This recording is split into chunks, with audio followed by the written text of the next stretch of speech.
கர்நாடக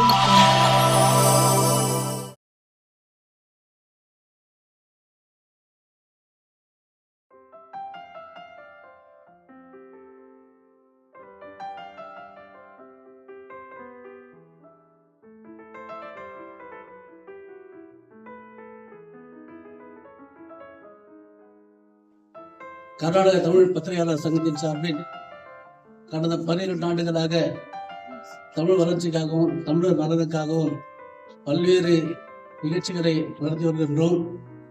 அதில் ஒரு மைல்கல்லாக கர்நாடக மாநில வரலாற்றில் முதல் முறையாக நம் மாநிலத்தில் வாழ்கின்ற தமிழர்களின் குறைகளை கேட்டு தமிழ் அரசின் சார்பில் என்னென்ன நன்மைகள் சலுகைகளை பெற முடியுமோ அதை கேட்பதற்கான ஒரு நிகழ்ச்சியை ஏற்பாடு செய்துள்ளோம். அயலக தமிழர்கள் அப்படிங்கிறத பணி வரும்பொழுது அதுலேயும் கூட உங்களுக்கு தெரியும், இப்போ சந்திரயான் எனக்கு எப்படி முகவரி கொடுத்ததோ அதே மாதிரி தமிழும் எனக்கு ஒரு முகவரி கொடுத்தது. அதனால தான் பல இடங்களில் படங்களில் போய் தமிழர்களுடன் பேசுவதற்கான வாய்ப்பு எனக்கு கிடைச்சது. இப்போ எல்லாரும் அவங்க சொன்னாங்க, குறுகிய காலத்தில் நிறைய செஞ்சுருக்காங்க அப்படிங்கிற மாதிரி சொன்னாங்க. அதையெல்லாம் பாராட்டுறது ஒன்று. இன்னொரு பக்கம் இங்கே வந்து கர்நாடக பத்திரிகையாளர் சங்கம் அவங்க பல வருஷமெல்லாம் இருந்தாலும் கூட கடந்த 2-3 வருடங்களாக மிக மிக உன்னிப்பாக சிறப்பான காரியங்களை செஞ்சுட்டு இருக்கிறது. முக்கியமாக தமிழ் புத்தக திருவிழா, அதாவது தமிழ்நாட்டிலும் கூட புத்தக கண்காட்சின்னு வைப்பாங்க, ஆனால் புத்தக கண்காட்சின்னு தான், தமிழ் புத்தகம் வராது. தமிழ் அங்கே வந்து முன்னால் நிற்காது, நீங்கள் தமிழ் முன்னால் நிற்கும். கண்காட்சியில் விழா, புத்தக விழா அப்படின்ட்டு ஒரு சிறப்பான நிகழ்ச்சி இங்கே இளைஞர்கள் கூட்டத்தை கொண்டு வரணும். ஏன்னா அடுத்த தலைமுறையும் தமிழை எடுத்துகிட்டு போகணும். தமிழர் அப்படிங்கிறதுக்கு மயில்சாமி ஐயா அவர்கள் பேசும்போது நானும் தமிழர் தான் அப்படிங்கிறாங்க. ஐயா அந்த அயலக தமிழ் துறை அந்த ஆக்ட் படியே வெளி மாநிலத்தில் தமிழ்நாட்டிலேருந்து வெளியில் போய் 6 மாதத்துக்கு மேலே தங்குறவங்கள நான் ரெசிடென்ட் தமிழ்னு சொல்கிறோம்.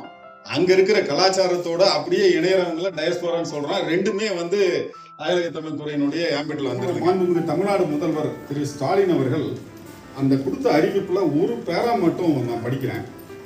எங்கே தமிழர்கள் வாழ்ந்தாலும் அவர்களுக்கு தமிழ்நாடு தான் தாய் வீடு.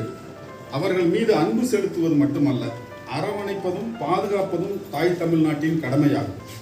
இப்படி பல்வேறு நாடுகளுக்கு சென்று வாழும் தமிழ் மக்களின் பிரச்சனைகளை தீர்க்கவும் உதவிகளை செய்யவும் தமிழ்நாடு முன்னுதாரணமாக சொல்வார். உலக தொழிலாளர்களே ஒன்றுபடுங்கள் அப்படிங்கிற மாதிரி. என்னுடைய உள்கிடக்கை அந்த சிந்தனை எப்படின்னா, உலக தமிழர்களே ஒன்று இதில் தான் நான் செயல்படுவேன். அப்போ ஐயா அதே மாதிரி சொல்லும்போது தமிழ்நாடு அப்படின்னாங்க. 3 வகையான வழியில் நம்ம என்றைக்குமே வந்து என்றைக்குமே ஒரு பாண்டுன்னு ஒன்றா இணைக்கிறதுனா, ஒன்று தமிழருங்கிற உறவு, இன்னொன்று தமிழ்நாடுங்கிறது உணர்வு, இன்னொன்று தமிழ் மொழிங்கிற ஒரு உணர்வு இருக்கிறதுனால தான் இன்னைக்கு கர்நாடகாவிலேருந்து இத்தனை பேர் வந்து சென்சிட்டிவான ஏரியா கர்நாடகாவில். அதனால கொஞ்சம் பார்த்து ஹேண்டில் பண்ணுங்க அப்படிங்க. அது நம்ம எந்த சூழ்நிலையில் இருக்கிறோம், இப்போ நம்ம என்ன செய்ய போகிறோம், என்ன செய்யலாம், அதை மட்டும் நம்ம கருத்துரையாகலாம். 3வது இவங்க வந்து அருமையாக எனக்கு ரொம்ப பிடிச்சிருந்தது என்னன்னா, நம்ம தமிழ் தாய் வாழ்த்து சொல்லும்போது கன்னடா தாய் வாழ்த்தையும் சொன்னாங்க. நான் எங்கே போனாலும் இதுதான் சொல்லுவேன். நம்ம தமிழர்கள் நம்ம நாட்டில் இருந்தாலும் சரி, வெளிநாட்டில் எங்கே இருந்தாலும் சரி, அங்கே இருக்கிற கலாச்சாரத்தை மதிங்க. அவங்களுக்கு அந்த விழாக்களை நீங்களே எடுங்க, நம்ம விழாக்களை அங்கே எடுப்போம். இந்த ஒத்திசைவு உணர்வு தான் நம்மளை வந்து ஒரு ஹார்மோனியஸாக மேலே எடுத்துக்கிற மாதிரி இருந்தது. அப்போ அது வெளியில் வரதில்லை. அப்போ அவங்க அந்த துறையை சொல்லும்போது இது எப்படி நம்ம மக்கள் அயலகத்தில் இருக்கிற மக்களுக்கு எப்படி பயன்படும் அப்படின்னு அது தெரியும். ஒவ்வொருத்தரும் அவங்களும் உங்களுடைய கருத்துக்களை வந்து சுருக்கமாக சொல்லுவாங்க. எஸ்டாப்ளிஷ் பண்ணியிருக்கோம். அதில் 9 மெம்பர்ஸ் இருக்காங்க.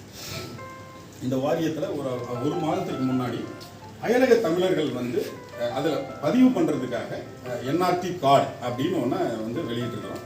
இது வரைக்கும் இந்த 10-15 நாளுக்குள்ளேயே ஒரு 13,000 பேர் கிட்டத்தட்ட ரெஜிஸ்டர் பண்ணியிருக்காங்க. இந்த கார்டில் மெம்பர் ஆகிக்கிட்டாக்க என்ன பெனிஃபிட்டு? இப்போ வந்து அதில் வந்து ஒரு 3 வகையான ஸ்கீம் இப்போதைக்கு பைப்லைன் இப்போ வந்து நாங்கள் வந்து இது பண்ணியிருக்கோம். ஒன்று வந்து இன்சூரன்ஸ் ஸ்கீம். அதில் வந்து 2 வகையான இது இருக்குது. எங்களுடைய ப்ராஜெக்ட் மானிட்டரிங் டீம் இருக்குது. அரிசிதா எந்திரிச்சு கை காட்டினா இதோட நேஷனல் இன்சூரன்ஸோட சேர்ந்து போட்டிருக்கோம். அது 10 lakhs வரைக்கும் இருக்குது. டீட்டெயில்ஸு பேம்ப்ளெட்டு எல்லாத்தையுமே மெயில் அனுப்பிச்சிருங்க. ஸோ அந்த இன்சூரன்ஸ் ஸ்கீம் ஒன்று கொண்டு வந்திருக்கோம். 2வது, இந்த கார்டு மெம்பர் ஆகும்போது இந்த என்ஆர்டி கார்டு வாங்குறவங்களுக்கு அவங்க இன்கேஸ் வெளியில் வேலை பார்க்குறவங்களுக்கு இறந்துட்டாக்க அந்த மாதிரினா அவங்கள குழந்தைகளை படிக்க வைக்கிறதுக்கு ஒரு சப்போர்ட்டும், அவங்களுடைய குழந்தைகளுக்கு திருமண உதவிக்கு ஒரு இது 3 வந்து இப்போ இம்ப்ளிமெண்ட் பண்ணியிருக்கோம். இப்போ வந்து ஒரு பென்ஷன் ஸ்கீம் வந்து இப்போ அப்ரூவ் ஆகிடுச்சு. கூடிய விரைவில் அதை வந்து வெளியில் அறிவிப்போம். அது போக வந்து வெளியில இருக்கிறவங்களுக்கு சேஃப் இன்வெஸ்ட்மெண்ட் மெயினா இந்த டிமாண்ட் வந்து எங்க பாத்தீங்கன்னா கல்ஃப் ரீஜன், உங்களுக்கு தெரியும் நம்ம மக்கள் இருக்கிறது ஒன்று கல்ஃப் ரீஜன்லயும் இல்லை சவுத் ஈஸ்ட் ஏஷியாலையும் இருக்காங்க. அவங்களுக்குலாம் என்ன டிமாண்ட் வந்ததுன்னா, நாங்கள் வெளியில் இருக்கிறோம், இங்கேருந்து அனுப்பிச்சிடுறோம், நாங்கள் வீட்டுக்கு போகும்போதெல்லாம் அந்த பணம் இருக்கிறது இல்லை அப்படிங்கும்போது ஒரு கைண்ட் ஆஃப் ஃபிக்ஸ்டு டெபாசிட்டோட மினிமம் லாக்கிங் பீரியடோட எங்களுக்கு ஒரு ஸ்கீம் வாங்க அப்படின்ட்டு அதை ஃபார்முலேட் பண்ணியிருக்கோம். ப்ளஸ் இதில் வந்து நம்ம வெளிநாட்டில் வந்து டெவலப்டு கண்ட்ரீஸில் இருக்கிறவங்களுக்கு, ஃபார் எக்ஸாம்பிள் டெவலப்டு ரீஜனில் இருக்கிறவங்களுக்கு, for example USA, western Europe, அவங்கக்கிட்ட இருந்து என்ன டிமாண்ட் வந்ததுன்னா, நாங்கள் வந்து டாலர் டினாமினேட்டரில் எங்களுக்கு ஒரு ஸ்கீம் கொண்டு வாங்க, ஸோ தட் நாங்கள் டாலர்லேயே பண்ணலாம் அப்படிங்கும்போது கிஃப்ட் சிட்டி மாடலில் ஒரு இன்ஸ்ட்ருமெண்ட் வந்திருக்கு. இப்போ அந்த இன்ஸ்ட்ருமெண்ட்டில் வரதுக்கும் நாங்கள் வந்து ஸ்கீம் ஒர்க் பண்ணிட்டு இருக்கோம். இது வந்து டெபாசிட் மாநிலத்திலையும் ஒவ்வொரு வெளியிருக்கிற ஸ்டேட்லேயும் நிறைய தமிழ் சங்கங்கள் இருக்காங்க. இந்த சங்கங்கள் எல்லாம் எப்படி ஒருமிக்கிறது அப்படிங்கும்போது இப்போ மயில்சாமி சார் சொன்னார், இந்த புத்தக திருவிழா வந்து அருமையாக முன்னெடுத்து பண்ணிட்டு இருக்காங்க அப்படிங்கும்போது, ஸோ அந்த மாதிரி விழாக்கள் நடக்கும்போது என்டையர் எக்ஸ்பென்ஸையும் வந்து அரசாங்கம், இப்போ இருக்கிற அரசாங்கத்தினோட நிதி நிலை உங்களுக்கும் தெரியும், நமக்கும் தெரியும். ஸோ பண்ண முடியலைனாலும் அட்லீஸ்ட் ஒரு டோக்கனாக சப்போர்ட் பண்ணி அவங்கள வந்து நம்மளுடைய ஆம்பிட்ல ஒரு அரவணைத்து ஒரு ஒருங்கிணைத்து எப்படி எடுத்துட்டு போறது அப்படிங்கிற வகையில ஒரு ஸ்கீம் வந்து இப்போ கவர்மெண்ட்ல அப்ரூவ் ஆயிடுச்சு. அதுல வந்து என்னன்னாக்க, இந்த மாதிரி நிகழ்வுகள் நடக்கும்போது ஒரு 3 ஆண்டுகளுக்கு ஒரு முறை அந்த இதுல வந்து ஒரு மாரல் சப்போர்ட் மாதிரி அந்த வென்யூ காஸ்ட் எங்க நடத்துறாங்க, அந்த வென்யூ காஸ்ட் பிளஸ் தமிழகத்திலிருந்து அந்த கலைஞர்களை கூட்டிட்டு வந்து இங்க பண்ணும்போது அவங்களுடைய அந்த போக்குவரத்து செலவு, இந்த ஒரு 2 காம்போனன்ட் வச்சு ஒரு அசோசியேஷனுக்கும் சப்போர்ட் பண்ணலாம் அப்படிங்கிற மாதிரி நம்ம தமிழ் சார்ந்த அசோசியேஷனை எப்படி ஒரு இன்டகிரேட் பண்ணி எடுத்து வேர்கள்ல இருந்து நீங்க புறப்பட்டு வந்தீங்க அப்படிங்கிற வேர்களை தேடிங்கிற ஒரு ப்ரோக்ராம் கொண்டு வந்தோம். இது வந்து மெயினா வந்து நம்ம எப்படின்னாக்க, வெளிநாட்டில் இருக்கிறவங்களுக்கு வருடந்தோறும் 200 குழந்தைகளை கூட்டிக்கிட்டு வந்து 2 வாரம் முக்கியமான வரலாற்று சுற்றுலா தலமிட்ட பண்பாட்டு தலங்களுக்கு கூட்டிகிட்டு போறது. போன வருடம் 59 குழந்தைகளை கூட்டிகிட்டு வந்தோம். ஸ்ரீலங்கா, கனடா, ஆஸ்திரேலியா, இந்த மாதிரி ஃபிஜியில இருந்து. இந்த வருடம் வந்து ஒரு 150 குழந்தைகள் எடுத்துட்டு வரலான்ட்டு இப்போ இருக்கும். அடுத்த ஜூலைலேருந்து ஸ்டார்ட் ஆகும். ஸோ இந்த பண்பாட்டு மூலமா எப்படி இணைக்கிறது, ஸோ இது வந்து ரீச்சிங் ஆஃப் த ரூட்ஸ் இது பண்ணியிருக்கோம். இங்கே வாழ்கின்ற லட்சக்கணக்கான தமிழ் நாட்டு மக்களுக்கு, தமிழ் குடிகளுக்கு தமிழ்நாட்டு அரசிடம் இருந்து என்ன மாதிரியான நலத்திட்டங்கள் இருக்கின்றன, தமிழக அரசிலிருந்து பெறக்கூடிய நல்லுதவிகள் என்ன இருக்கின்றது, தமிழக அரசின் திட்டங்களை இங்கு இருக்கின்ற அமைப்புகளும் அமைப்பை சார்ந்த நண்பர்களும் தமிழக மக்களும் எந்த வகையில் தனது வளர்ச்சிக்காக, தனது அமைப்புகளின் வளர்ச்சிக்காக, தமிழின் வளர்ச்சிக்காக, தமிழ் பண்பாட்டு வளர்ச்சிக்காக, தமிழ் நாகரிகத்தின் வளர்ச்சிக்காக, தமிழக மக்களின் பொருளாதார வளர்ச்சிக்காக பயன்படுத்திக் கொள்ளலாம் என்ற வகையிலே கருத்தரங்கு இங்கு ஏற்படுத்தப்பட்டிருக்கின்றது. அதை நாம் முதலில் புரிந்து கொள்ள, கடந்த 2 வருடங்களாக கர்நாடக மாநிலத்திலே பெங்களூரிலே தமிழ் புத்தக திருவிழா என்று நாம் தொடங்கி வெற்றிகரமாக நடத்தி கொண்டிருக்கின்றோம். இதன் மூலம் இங்கு இருக்கின்ற தமிழக உறவுகளை அறிவாலும் உணர்வாலும் மொழியாலும் ஒன்று கட்ட வேண்டும் என்ற ஒரு உயர்ந்த குறிக்கோள் இருக்கின்றது. இந்த ஒன்றிணைப்பு இங்கு இருக்கின்ற எல்லோருடைய பொருளாதார முன்னேற்றத்திற்கு உதவுவதாக இருக்க வேண்டும். சிலரின் காழ்ப்புணர்ச்சிக்காக இருக்கக்கூடாது.